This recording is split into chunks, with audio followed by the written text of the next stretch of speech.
नमस्कार अंकल जी। नमस्कार नमस्कार। अंकल अब तो लोकसभा इलेक्शन का टाइम आ गया है, किसको वोट दोगे? ऐसा है भाई, किसी को दें, लेकिन तुम्हारे वाले झूठे और ड्रामेबाज मोदी को तो वोट नहीं देंगे। कमाल करते हो अंकल, हिंदू होकर भी मोदी के बारे में ऐसा बोल रहे हो। बेटा, असली हिंदू हूं, इसलिए ऐसा बोल रहा हूं। तुम्हारी तरह राजनीतिक हिंदू नहीं हूं। ये क्या बात हुई अंकल? हिंदू तो हिंदू होता है, ये असली हिंदू राजनीतिक हिंदू क्या होता है? होता है। एक हिंदू के भीतर जब धार्मिक भावना जागती है तो वो भगवान की पूजा आरती करता है। वो भगवान राम का, भगवान श्री कृष्ण का, अपने देवी देवताओं का गुणगान करता है। वो अपना सब कुछ प्रभु के चरणों में न्यौछावर करने की बात करता है। ये होता है असली हिंदू। लेकिन एक होता है राजनीतिक हिंदू। उसके भीतर जब धार्मिक भावना जागती है तो वो मोदी की पूजा आरती करता है, वो मोदी का गुणगान करता है, वो अपना सब कुछ मोदी की भक्ति में न्यौछावर करने की बात करता है। असली हिंदू भगवान को सबसे बड़ा और सर्वशक्तिमान मानता है। हिंदू मानता है कि भगवान इतना शक्तिशाली है कि वो सिर्फ छोटी सी पृथ्वी और एक सूरज को नहीं, बल पूरे ब्रह्मांड में मौजूद 10,000 करोड़ से भी ज़्यादा आकाश गंगाओं को और हर आकाश गंगा में मौजूद करीब 20,000 करोड़ तारों यानी सूरज को और उनके अरबों ग्रह उपग्रहों को, वही पूरे ब्रह्मांड को चलाता है। असली हिंदू को लगता है कि भगवान किसी भी जाति, धर्म, देश, धरती से ऊपर है। वो ही पूरी सृष्टि का कर्ता धर्ता है, वो ही दुनिया को चला रहा है। लेकिन राजनीतिक हिंदू को लगता है कि दुनिया को मोदी चला रहा है। असली हिंदू को पता है कि जब करीब 4.5 अरब वर्ष पहले हमारी पृथ्वी अस्तित्व में आई और करीब 3.5 अरब वर्ष पहले पृथ्वी पर जीवन का आरंभ हुआ, तभी से इंसान के अस्तित्व में आने और उसके विकास की प्रक्रिया शुरू हो गई थी। लाखों, करोड़ों, अरबों सालों का सफर तय करके निरंतर विकास करते करते आज इंसान इस स्थिति में पहुंचा है। लेकिन राजनीतिक हिंदू को लगता है कि मानव विकास की प्रक्रिया 2014 से मोदी के प्रधानमंत्री बनने के बाद ही शुरू हुई है। इससे पहले पृथ्वी पर जीवन संभव ही नहीं था। बेटा, असली हिंदू मानता है कि कण कण में भगवान है, वो सारे ब्रह्मांड की रक्षा करता है। लेकिन राजनीतिक हिंदू मानता है कि भगवान इतना कमजोर है कि वो तो अपनी रक्षा खुद भी नहीं कर सकता। उसकी रक्षा तो इंसानों को करनी पड़ती है।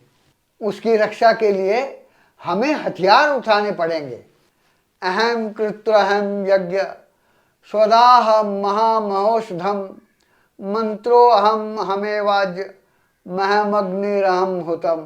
अर्थात कृतु मैं हूँ, यज्ञ मैं हूँ, स्वधा मैं हूँ, औषधि मैं हूँ, मंत्र मैं हूँ, घृत मैं हूँ, अग्नि मैं हूँ और हवन रूप क्रिया भी मैं ही हूँ। पिता हमस्य जगतो माता धाता पितामह वैद्यम पवित्रमोंकार रक्षाम यजुरेव च। अर्थात इस संपूर्ण जगत का धाता अर्थात धारण करने वाला एवं कर्मों के फल को देने वाला पिता, माता, पितामह, जानने योग्य पवित्र ओंकार तथा ऋग्वेद, सामवेद और यजुर्वेद भी मैं ही हूँ। गतिर्भर्ता प्रभु साक्षी निवासः शरणं सुहृत् प्रभवा प्रलया स्थानम निधानम बीजमव्ययम। अर्थात प्राप्त होने योग्य परम धाम, भरण पोषण करने वाला, सबका स्वामी, शुभाशुभ का देखने वाला, सबका वासस्थान, शरण लेने योग्य, प्रत्युपकार न चाहकर हित करने वाला, सबकी उत्पत्ति प्रलय का हेतु, स्थिति का आधार, निधान और अविनाशी कारण भी मैं ही हूं। अरे अंकल, सीधी सीधी बात करो ना, ये क्या फारसी में बात कर रहे हो? संस्कृत है बेटा, गीता के श्लोक पढ़ रहा हूं। यही तो फर्क है असली हिंदू और राजनीतिक हिंदू में। तुम लोग बिना धर्म का एक भी शब्द पढ़े खुद को सबसे बड़े धर्म रक्षक समझते हो, और हमें धर्म के बारे में पढ़ने के बाद भी लगता है कि धर्म को आज तक नहीं जान पाए। अभी बहुत कुछ पढ़ना, सीखना और जानना बाकी है। धर्म सिर्फ पढ़ाई लिखाई नहीं, एक विचार है, एक भावना है। लेकिन वही विचार और भावना तो नहीं है तुम लोगों के पास। जब किसी भी बहन बेटी के साथ दुष्कर्म होता है, उसके मासूम बच्चों की हत्या कर दी जाती है, तो असली हिंदू को दर्द होता है। वो चाहता है कि ऐसा करने वाले राक्षसों को कड़ी से कड़ी सजा मिले।